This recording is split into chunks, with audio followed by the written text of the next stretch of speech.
Hi, I'm Charlotte Lawson, a registered licensed dietitian here in Tampa Bay, Florida. Now, if you have high blood pressure, your physician or medical practitioner might have told you to look into your diet for tips and ways to help reduce that high blood pressure level. Well, a couple of things affect our blood pressure. First could be our sodium intake. Recommended intake is between 1,500 milligrams to 2,400 milligrams, and 24 is the amount of sodium found in a teaspoon of table salt. Now, a typical American diet, we consume well above that recommended amount, closer to the 4,000 or 5,000 range.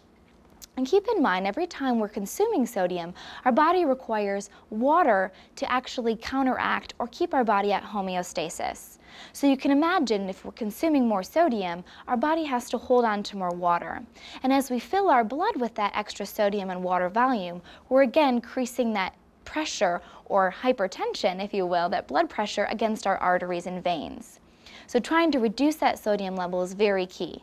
Avoid the salt shaker, look for those processed foods having sodium levels. A good well-rounded amount, if we're looking at 2,400 milligrams a day per max, is looking at about 800 milligrams per meal. And about a 300 milligrams serving is a little bit high, and you might want to wonder whether or not that type of food fits into your diet. Now also keep in mind, there's different ways to make our arteries smaller, whereas if we consumed lots of cholesterol and saturated fat from our animal products, we may start seeing that carotid artery or that building of the plaque. Now if we have arteries that are having that plaque buildup, it's making the passageway for the blood very narrow, and again putting more pressure on that artery. So trying to avoid those saturated fats in your diet is also very important. Check your nutrition facts labels and to see how much saturated fat is there. Typically, the saturated fat will be found in animal products. Try using vegetable oils while you're cooking, as they do not have that saturated fat.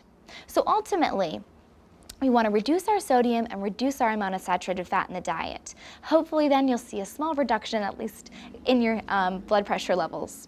Those are just a couple tips, and good luck with the diet. I'm Charlotte, and eat happy.